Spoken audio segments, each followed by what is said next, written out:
अस्सलामु अलैकुम वरहमतुल्लाहि वबरकातुहू। Online English language course elementary level fast track lesson number 14 pronunciation rules. Pronunciation rules में आज हम ओ की एक तीसरी साउंड पढ़ेंगे। ओ की ये तीसरी साउंड उस वक्त होती है जब ओ दो कॉन्सोनेंट्स के दरमियान में हो और दूसरे कॉन्सोनेंट के बाद ई ना हो और दूसरा कॉन्सोनेंट डब्ल्यू ना हो, क्योंकि आपने पढ़ा है कि जब दूसरा कॉन्सोनेंट जब डब्ल्यू होता है तो उसकी दो किस्म की ओ की साउंड्स हैं जो हमने पिछले लेसन में पढ़ी हैं। पहली साउंड तो औ जैसे गो, नो, मो, रो वगैरह में है, जैसे S O W so, T O W tow. और कभी कभार इसकी आवाज़ आओ वाली होती है, जैसे सी ओ डब्ल्यू खाओ, बी ओ डब्ल्यू भाओ, एन ओ डब्ल्यू नाव वगैरह में।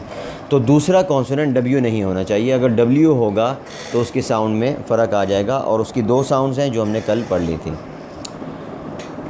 तो ये दो बातें हों, दो कॉन्सोनेंट्स के दरमियान में ओ हो और दूसरा कॉन्सोनेंट डब्ल्यू ना हो और दूसरे कॉन्सोनेंट के बाद ई भी ना हो, तो इस सूरत में ओ की आवाज़ कैसी होगी, इसको आप सुन लें।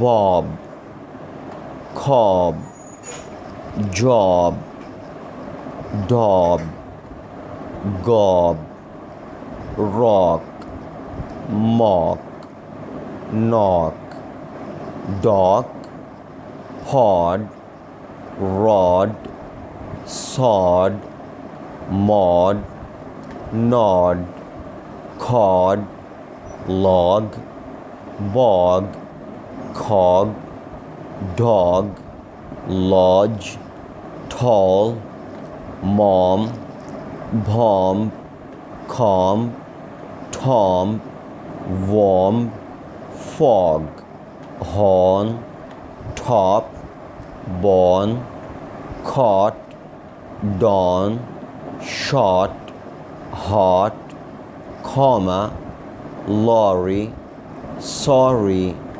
Torn, warn, corn, morning. तो इन अल्फाज में आवाज़ है ओ। ठीक है जी। सबसे पहले साउंड हमने जो ओ की पढ़ी वो थी ओ, दूसरे नंबर पर हमने पढ़ी आओ और तीसरे नंबर पे हम पढ़ रहे हैं ओ। सही है। ओ नहीं, सॉरी, ओ। ओ और ओ इसमें फ़र्क है। गो, नो, सो, बो, रो, ठो और बॉब, खॉब, डॉब, जॉब। अब ये जो आवाज़ है आज जो हमने पढ़ी है, इसको जहन में रखने का क्या तरीका है कि हमारे पास दो लफ्ज़ आज इन अल्फाज में आए हैं। एक जॉब का चौथे नंबर पे लिखा हुआ है और एक ज़रा आगे जाकर डॉग। ये जॉब और डॉग ये दो लफ्ज़ तकरीबन सबको पता हैं और इसके स्पेलिंग भी सबको मालूम होता है। तो ये इन दो अल्फाज को आप अपना रेफरेंस बना सकते हैं इस आवाज़ के लिए कि यहाँ पर देखें, डॉग में और जॉब में ओ दो कॉन्सोनेंट्स के दरमियान में है। तो ओ जब दो कॉन्सोनेंट्स के दरमियान में हो और उसके बाद ई भी नहीं है यहाँ, तो क्या आवाज़ होगी? Job, dog. अब इसको आप इसी तरह आगे आखिर में तकरीबन एक लफ्ज़ है हॉट। अब हॉट, जॉब, डॉग ये तीनों लफ्ज़ तकरीबन आम तौर पे मालूम होते हैं। इनको आप रेफरेंस बना लें और ये आवाज़ जहन में हो, तो जब भी ओ आपको दो कॉन्सोनेंट्स के दरमियान में नज़र आएगा तो आप यही साउंड लाएंगे। Bob, khob, dob, job, ghob, rock, mock, knock वगैरह। ठीक है जी। इसकी अच्छी तरह से मश्क कर लीजिए। Daily expressions. Asking and telling about the appearance, character.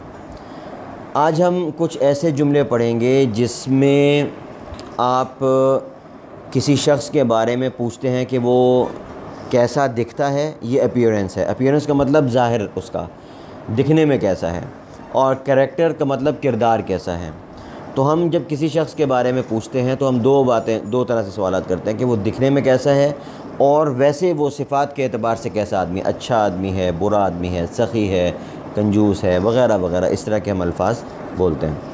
और दिखने में कैसा है का मतलब ये होता है कि आप उसका बताएंगे उसका कद कैसा है, साइज़ मतलब मोटा है, पतला है, और रंग कैसा है, बाल उसके कैसे हैं, उसकी मूंछें हैं नहीं हैं, दाढ़ी है नहीं है, और बाल किस तरह के हैं, घुंघराले हैं, सीधे हैं, वगैरह वगैरह। तो ये जो सवालात हमारे होते हैं कि आपने अगर किसी की ज़ाहिरी अपीयरेंस पूछनी होगी तो कैसे पूछेंगे, और किसी के कैरेक्टर के बारे में पूछना होगा तो कैसे पूछेंगे, और बताएंगे कैसे। ठीक है जी। तो ये मुख्तलिफ़ चीज़ें हैं आज के इसमें सबक में, इनको देख लीजिए। Number 1, what does he look like. What does he look like. What does he look like, ये ज़ाहिरी अपीयरेंस किसी के बारे में पूछने के लिए आएगा कि वो दिखने में कैसा है, लंबा है, चौड़ा है, छोटे कद का है, मोटा है, गोरा है, काला है, कैसा है, ये पूछने के लिए हम बोलेंगे what does he look like. सही है, वो दिखने में कैसा है। इसका जवाब क्या होगा? इसका जवाब मसलन अगर आपने कद बताना है या रंग बताना है तो आप बोलेंगे ही इज़ टॉल, वो लंबा है। ही इज़ शॉर्ट, वो छोटे कद का है। ही इज़ ब्राउन, ब्राउन है। ब्राउन बोलते हैं ये जो हमारा एशिया के लोगों वाला जो रंग होता है।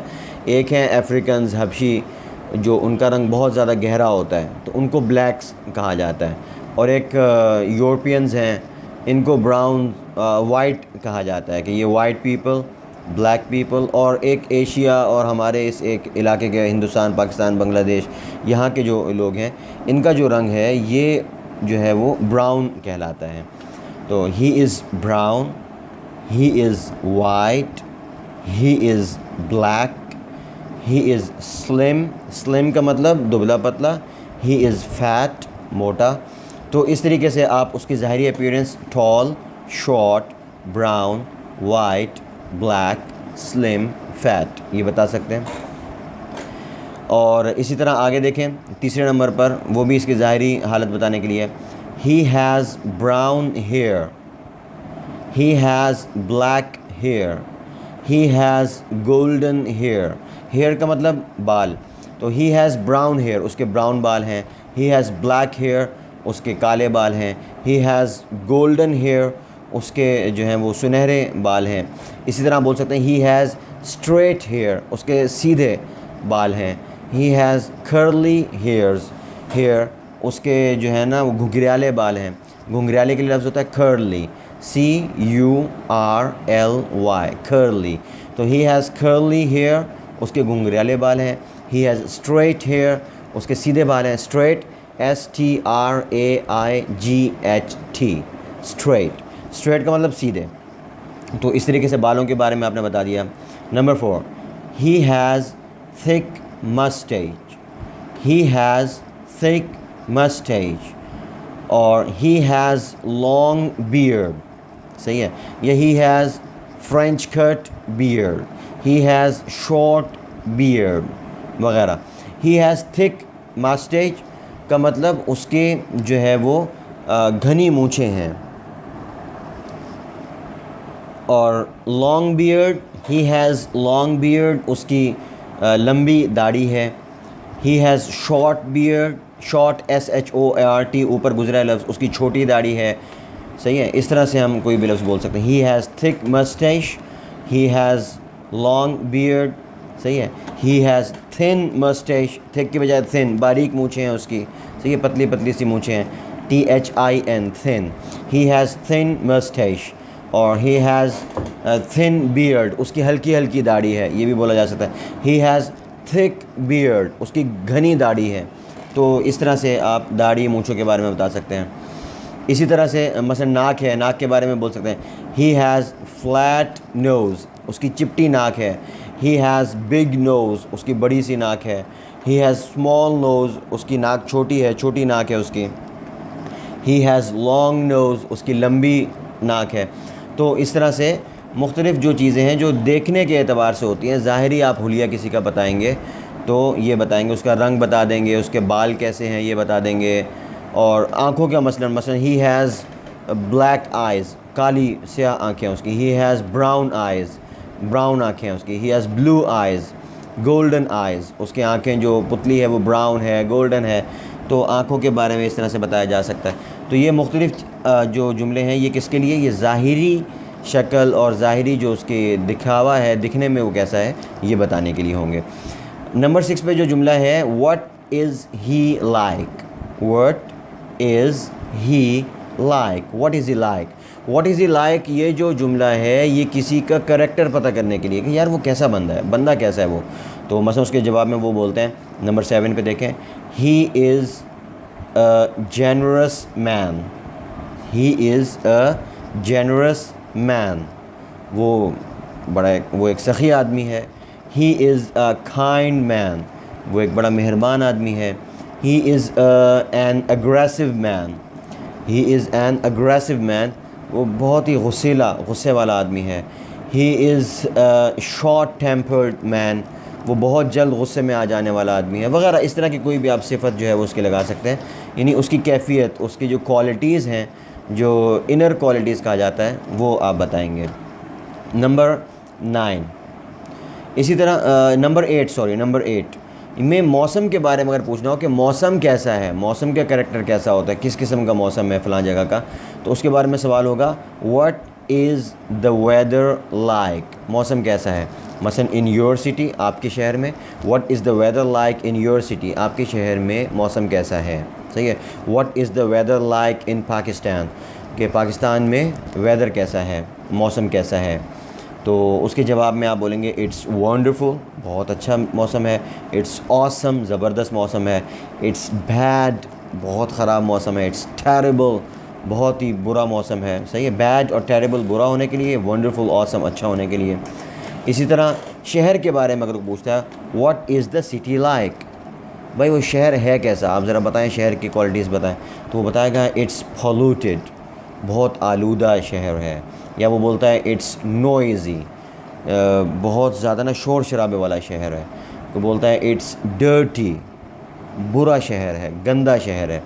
या बोलते हैं, इट्स ब्यूटीफुल, बहुत खूबसूरत शहर है। इट्स पॉल्यूशन फ्री, आलूदगी से पाक शहर है। इट्स अट्रैक्टिव, बहुत ही पुरकशिश शहर है। तो यहाँ पर आप उसकी सिफ़ात, शहर की सिफ़ात आप बता सकते हैं। It's neat and clean city, बहुत साफ़ सुथरा शहर है, वगैरह वगैरह। तो ये what is the city like, सही है। इंसान के बारे में पूछना हो तो व्हाट इज़ ही लाइक, नाम लेकर भी आप पूछ सकते हैं, what is Khalid like, what is Asim like, कि खालिद किस तरह का आदमी है, आसिम किस तरह का आदमी है, सही है। और मौसम के बारे में भी आप पूछ सकते हैं, what is the weather like, मौसम कैसा है। What is the city like, शहर कैसा है। What is the office like, ये ऑफ़िस कैसा है। तो आप कहते हैं, इट्स वेरी गुड ऑफ़िस, बहुत अच्छा वो ऑफ़िस है। मसलन कोई पूछता है, what is the house like, घर कैसा है, वो कहते हैं, इट्स एयरी, बहुत हवादार है। It's clean, it's well furnished, साफ़ सुथरा है और अच्छा सजा हुआ घर है, वगैरह वगैरह। तो इस तरीके से किसी चीज़ की जब क्वालिटीज़ पूछनी होंगी तो what is dash like, what is he like, what is the city like, what is the weather like. और अगर जब उसकी ज़ाहिरी कोई अपीयरेंस पूछनी हो, what does he look like, what does Khalid look like. ये बिल्डिंग के बारे में पूछना हो कि what does the building look like, कि what does that building look like, कि वो जो इमारत है वो दिखने में कैसी है। तो कहेंगे, it's a brick, red brick building, कि लाल ईंटों से बनी हुई बिल्डिंग है। या it's a glass, all glass building, कि वो जो इमारत है वो पूरी शीशे की बनी हुई इमारत है। तो उसकी जो ज़ाहिरी अपीयरेंस होगी वो आप बताएंगे इसके जवाब में, जब वो पूछेगा what does the building look like, सही है। और what is the building like, what is he like, what is the weather like, what is the city like. यहाँ पे जो है उसकी जो इनर क्वालिटीज़ होती हैं वो पूछी जाती हैं। Word power, verbs, deny, deny, denied, denied, denying, इनकार करना। Pack, pack, packed, packed, packing, सामान वगैरह बांधना, पैक करना। जैसे हम कहते हैं ना, इसको पैक कर दो। किसी चीज़ को भी, किताब को पैक करने को भी कह सकते हैं, ये किताब पैक कर दें। कोई गिफ्ट होता है उसको पैक करने का कह देते हैं। या सामान आप पैक कर रहे होते हैं, बैग वगैरह में बंद कर रहे होते हैं, सामान पैक कर रहे हैं, किताबें कार्टन में पैक कर रहे हैं, तो इसको पैक करना बोला जाता है। रिंग, रिंग, रैंग, रंग, रिंगिंग। बजना और बजाना दोनों मानों में आता है। Save, save, saved, saved, saving, बचाना, जैसे पैसे बचाना, सही है, किसी चीज़ को बचा लेना, save. Defend, defend, defended, defended, defending, दिफा करना। escape, escape, escaped, escaped, escaping, बच निकलना कहीं से, यानी चोरी छुपे निकल जाना या किसी से बच निकलना। बच निकलना इस माना में भी होता है कि मसलन जैसे पुलिस ने छापा मारा लेकिन चोर बच निकला, ही escaped, सही है। और इस किस्म के माने में किसी चीज़ से बच निकलना, इस माने में ये आता है। Number 7, survive, survive, survived, survived, surviving, ज़िंदा रहना, सही है। मसलन मुश्किल हालात में भी ज़िंदा रहना, सही है, इस माना में भी आता है। और ज़िंदा बच जाने के माना में भी आता है। मसलन ही सर्वाइव्ड द एक्सीडेंट बोला जाता है, सही है, कि वो एक्सीडेंट में बच गया, ज़िंदा बच गया। Discuss, discuss, discussed, discussed, discussing, गुफ्तशुनीद करना, यानी किसी मामले पर कहते हैं ना कि यार मैं ये मामला फ़लाँ शख्स से डिस्कस करूँगा, यानी उससे इस मामले में उसको कुछ बताऊँगा, उसकी राय लूँगा, अपनी राय दूँगा, तो हम गुफ्तशुनीद करेंगे इस बारे में। कुछ मैं सुनूँगा, कुछ मैं सुनाऊँगा, कुछ वो बताएगा, कुछ मैं बताऊँगा। Number 9, defame, defame, defamed, defamed, defaming, बदनाम करना। Number 10, bear, bear, bore, born, bearing, बर्दाश्त करना। बियर, बोर, बॉर्न, बियरिंग, सही है। यहाँ पे जो बोर है ये आवाज़ ओ की हमने अभी नहीं पढ़ी, ये इंशाल्लाह हम आगे पढ़ेंगे। बल्कि आवाज़ हमने पढ़ ली है लेकिन ये सूरत नहीं पढ़ी कि ओ हो, उसके बाद एक कॉन्सोनेंट हो, फिर ई आ जाए। तो इसकी आवाज़ बोर की आवाज़ वही है जो जी ओ गो, या जो है टी ओ डब्ल्यू ठो वग़ैरह में होती है, बिल्कुल वही आवाज़ इसकी आती है जब आखिर में ई आ जाए। और बी ओ आर एन, ये आज वाली आवाज़ है, बॉर्न, सही है, ओ की आवाज़ है। बियर, बोर, बॉर्न, बियरिंग, बर्दाश्त करना। नाउन्स, वीट, वीट, गंदम, राइस, राइस, चावल, हनी, हनी, शहद, योगर्ट, योगर्ट, दही। यहाँ पे देखें योगर्ट, ये बॉर्न, योगर्ट, वही आवाज़ आएगी इसमें, दही। क्रीम, क्रीम, बालाई। नंबर 6, ऑयल, ऑयल, यहाँ पे ओ की शुरू में आवाज़ वही है, ओ फिर आगे आई आ गया। ये ओ और आई जब एक साथ आ जाए इसकी आवाज़ हम अलहदा से भी पढ़ेंगे। ऑयल, तेल। बीफ, बीफ, गाय वगैरह का गोश्त, बड़ा गोश्त जिसको कहा जाता है। मटन, मटन, छोटा गोश्त, बकरे वगैरह का गोश्त जिसको हम छोटा गोश्त कहते हैं। चिकन, चिकन, मुर्गी वगैरह का गोश्त। मीट, मीट, मीट मुतलकन गोश्त को बोलते हैं, बड़ा छोटा मुर्गी का, मछली का, उसको मीट बोला जाता है, सही है। एक इस्तिलाह इस्तेमाल होती है वाइट मीट और रेड मीट। रेड मीट से मुराद आमतौर पे बड़ा गोश्त लेते हैं, और वाइट मीट से मुराद ये मछली का और चिकन वगैरह का ये गोश्त मुराद दिया जाता है। सी फूड, सी फूड, समुंदरी ग़ज़ा, यानी मछली के अलावा भी और चीज़ें होती हैं ना, झींगा हो गया और केकड़े हो गए और पता नहीं समंदर में क्या क्या कुछ होता है, बहुत सारी चीज़ें लोग खाते हैं, तो ये इसको समुंदरी ग़ज़ा को सी फूड बोला जाता है। एक आम लफ्ज़ है, इसमें तमाम चीज़ें शामिल हो जाती हैं। फिर नंबर 12, बटर, बटर, मक्खन। मार्जरीन, मार्जरीन, मसनूई मक्खन, ये जो ब्लू बैंड वगैरह के जो मिलता है पीले से रंग का बाज़ार से, और लोग मक्खन समझ के खाते हैं, वो मक्खन नहीं होता, वो मार्जरीन होता है, मसनूई मक्खन होता है, उसमें मक्खन वाली क्वालिटीज़ नहीं होती। नंबर 14, ब्रेकफास्ट, ब्रेकफास्ट, ब्रेकफास्ट, नाश्ता। लंच, लंच, दोपहर का खाना। डिनर, डिनर, रात का खाना। Brunch, brunch. ये जो है ये नाश्ते और दोपहर के खाने के दरमियान में, सही है। इसमें ब्रंच में ब्रेकफास्ट का BR ले लिया और लंच का UNC ले लिया, तो ये ब्रंच बन गया, सही है। सुबह और दोपहर के दरमियान में जो खाते हैं इसको कहते हैं फ़िश। फ़िश मछली को भी कहते हैं और मछली के गोश्त, दोनों के लिए फ़िश का लफ्ज़ इस्तेमाल होता है। जैसे ऊपर चिकन है, चिकन जो है वो मुर्गी और मुर्गी के गोश्त दोनों को बोला जाता है। एडजेक्टिव्स: सक्सेसफुल कामयाब, कम्पिटिटिव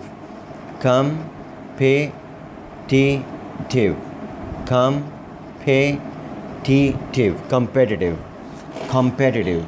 कॉम में देखें, कॉम ये आज वाली आवाज़ है जो हमने पढ़ी है, कॉम्पिटिटिव, सही है। अहल, काबिल, बासलाहियत, इसके लिए कॉम्पिटिटिव लफ्ज़ होता है। ग्लोबल आलमी, लीगल कानूनी, रेलेवेंट मुताल्लिका, ड्रामेटिक ड्रामाई, सिवियर शदीद, सफिशेंट काफ़ी,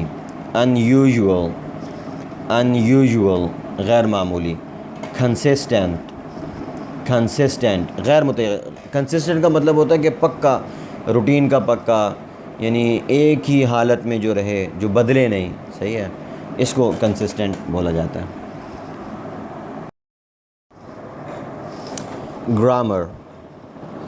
ग्रामर में आज 3 चीज़ें हम देखेंगे, जिनमें पहली 2 चीज़ें जो हैं वो कल वाले सबक ही का समझे कि उसका एक अपेंडिक्स है, उसका ज़मीमा है, उसका बकिया हिस्सा है, और तीसरी चीज़ जो है वो आज एक नई होगी।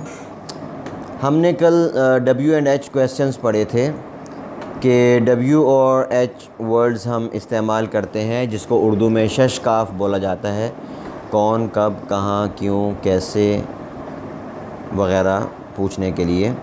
कौन, क्या, कब, कहाँ, क्यों, कैसे। तो इसके लिए हमारे पास W&H वर्ड थे, who, what, when, why, where, how. इनमें से हु के अलावा बाकी मैंने आपको कल पढ़ाए थे, और हु के बारे में आपसे कहा था कि उसमें थोड़ी सी एक तफसील है, वो मैं आपको बताऊंगा। वो तफसील आज आपके सामने पेश करना मकसद है। देखें, हु के ज़रिए से जो सवाल होता है वो 2 किस्म के सवाल हो सकते हैं। नंबर 1, या तो आप सवाल करते हैं काम करने वाले के बारे में, मसलन यहाँ कौन आता है, तो आने वाले के बारे में सवाल हो रहा है, जो काम करता है आने का। ये ख़त कौन लिखता है, यहाँ पे ख़त लिखने वाले के बारे में सवाल हो रहा है।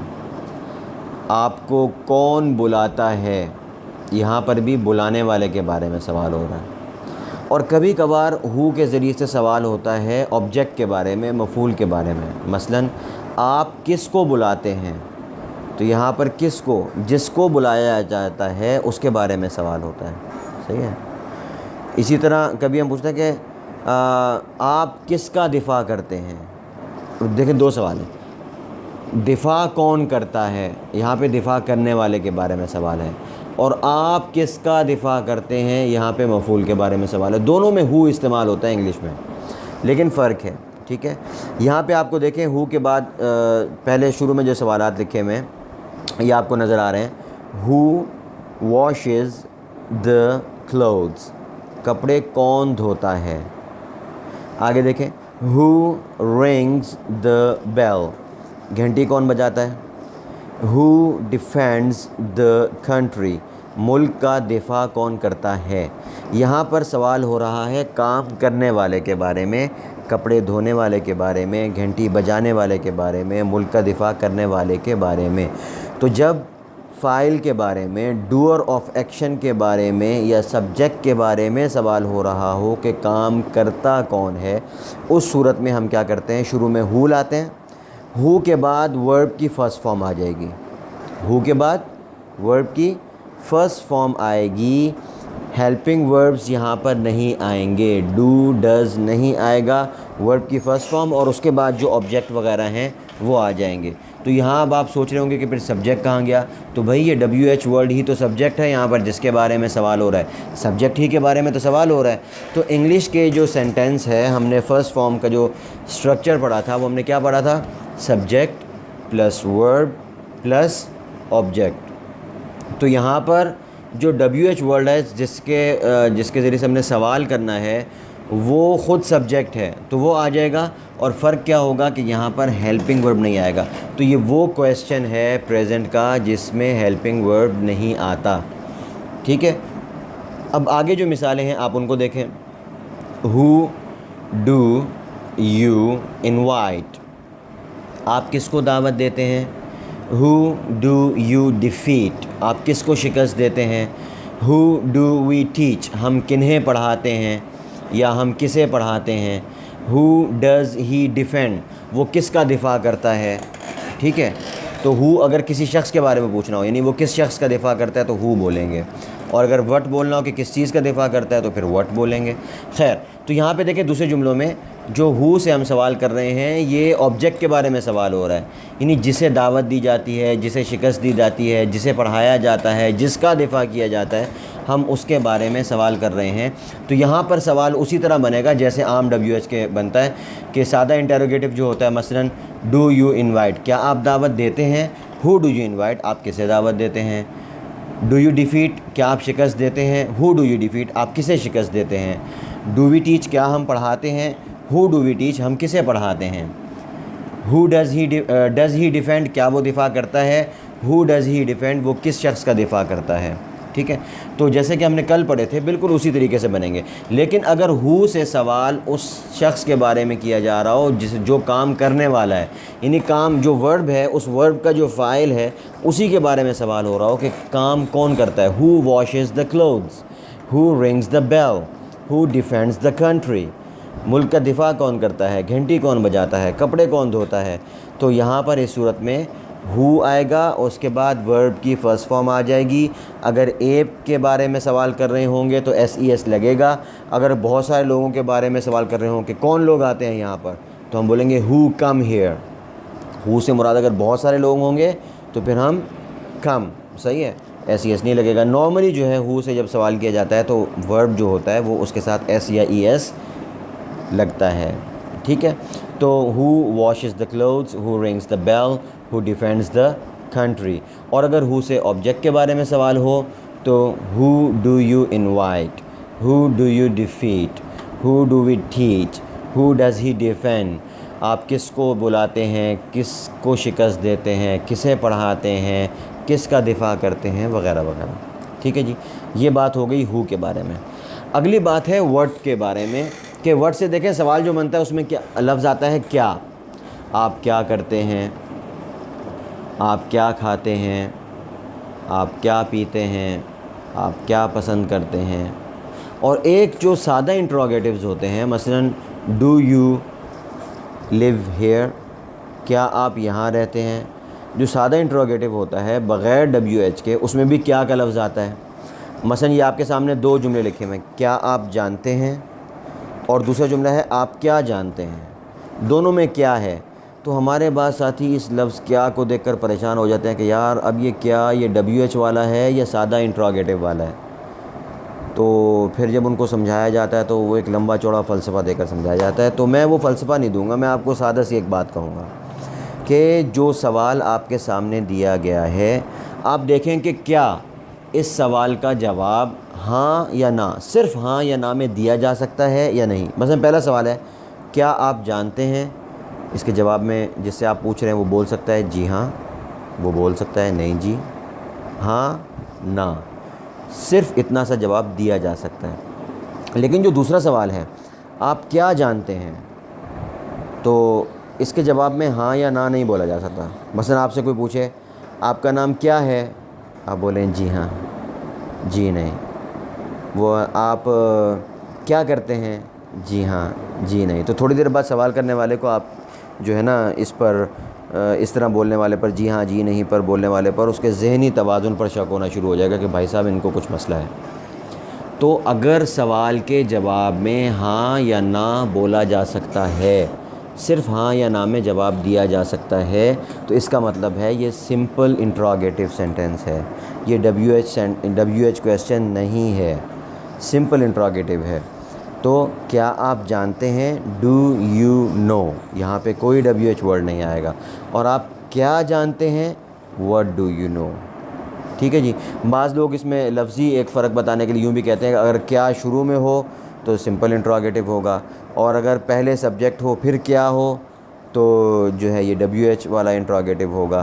खैर यूँ भी समझा जा सकता है, लेकिन असल सही बेहतर जो तरीका है वो यही है कि आप उसके जवाब को देखें। अगर उसके जवाब में हाँ या ना बोला जा सकता है तो उस सूरत में ये सिंपल इंट्रोगेटिव है, और अगर हाँ या ना नहीं बल्कि आपको कोई तफसीली जवाब देना पड़ेगा, कोई नई बात बतानी पड़ेगी उसके जवाब में, तो उस सूरत में वो WH क्वेश्चन है। ठीक हो गया जी। तो ये हमारा जो अभी तक का जो हमने WH एंड वर्ड्स कल पढ़े थे उसमें 2 एक ज़िमनी बातें थी, वो मैंने आज आपको बता दी। आगे आप देख लीजिए एडवर्ब्स ऑफ फ्रीक्वेंसी, ये एक नई चीज़ है। ये जुमलों में जो हमने फ़र्स्ट फॉर्म पढ़ी है ख़ास तौर पर, इस फ़र्स्ट फॉर्म के साथ ये एडवर्ब्स ऑफ फ्रीक्वेंसी इस्तेमाल होते हैं। ये पहले देख लीजिए अल्फाज क्या हैं, फिर इनका मैं इस्तेमाल आपको बताता हूँ। इसकी मिसालें भी आप देख लें। ऑलवेज़, ऑलवेज़ हमेशा, फ्रीक्वेंटली, फ्रीक्वेंटली, ऑफन। अच्छा, इसको ऑफन भी पढ़ते हैं, ऑफ्टन भी पढ़ते हैं, दोनों तरह पढ़ा जाता है। Normally, normally, usually, usually, occasionally, occasionally. अच्छा, फ्रीक्वेंटली और ऑफन जो ऊपर गुज़रे इसका मतलब है बकसरत, अक्सर औक़ात, सही है। और नॉर्मली, यूजुअली, ओकेजनली इनका मतलब है उमूमन। आगे है समटाइम्स, समटाइम्स इसका मतलब है कभी कभार। रेयरली, रेयरली, सेल्डम, सेल्डम इन दोनों का मतलब है बहुत कम, शाज़ व नादिर। फिर आगे है नेवर, नेवर कभी नहीं। अब देखें, ही अराइव्स एट 8 o'clock, वो 8 बजे पहुंचता है। अब हम बोलें अगर वो हमेशा 8 बजे पहुंचता है, ही ऑलवेज़ अराइव्स एट 8 o'clock, वो अक्सर 8 बजे पहुंचता है। ही फ्रीक्वेंटली अराइव्स एट 8 o'clock, वो आम तौर पर 8 बजे पहुंचता है। ही यूजुअली अराइव्स एट 8 o'clock, वो कभी कभार 8 बजे पहुंचता है। He sometimes arrives eight 8 o'clock, वो बहुत कम 8 बजे पहुंचता है। ही रेयरली अराइव्स एट 8 o'clock, वो कभी भी 8 बजे नहीं पहुंचता। He never arrives eight 8 o'clock। ठीक है जी। तो इस तरीके से इस्तेमाल होंगे। जो वर्ब है उस वर्ब से पहले इनको लगा देंगे, एक बात। और दूसरी बात आप ये जहन में रखें कि जो इसमें पहला लफ्ज़ है ऑलवेज़, इसी तरह आगे जाकर समटाइम्स, इस ऑलवेज़ और समटाइम्स में जो एस आ रहा है वो इसका अपना एस है, ये हमेशा लगेगा, चाहे आए हो, चाहे ही हो, चाहे शी हो। और इसके बाद जब वर्ब आएगा तो उस वर्ब में अगर आपने एस या ई एस लगाना है ही, शी, इट की वजह से, तो वो भी लगेगा। मसलन ही ऑलवेज़ अराइव्स एट 8 o'clock, वो हमेशा 8 बजे पहुंचता है। ठीक है, ऐसा नहीं हो कि ऑलवेज़ के साथ एस देख के अब अराइव वाला एस हटा दें, ही ऑलवेज़ अराइव। ठीक है, ऐसा नहीं होगा। या आए है तो आए को ऑलवेज़ की बजाय ऑलवे कर दें, आई ऑलवे अराइव, ऐसा भी नहीं होगा। ऑलवेज़ जो लफ्ज़ है ये एस इसका अपना हिस्सा है, ये हमेशा ऐसा ही होता है। इसी तरह समटाइम्स भी ऐसा ही होगा। तो इसकी वजह से वर्ब का एस ख़त्म नहीं करना और आई वी यू दे को देखकर ख़ुद इसका एस ख़त्म नहीं करना। ठीक है जी, इसकी मशक़ कर लीजिए।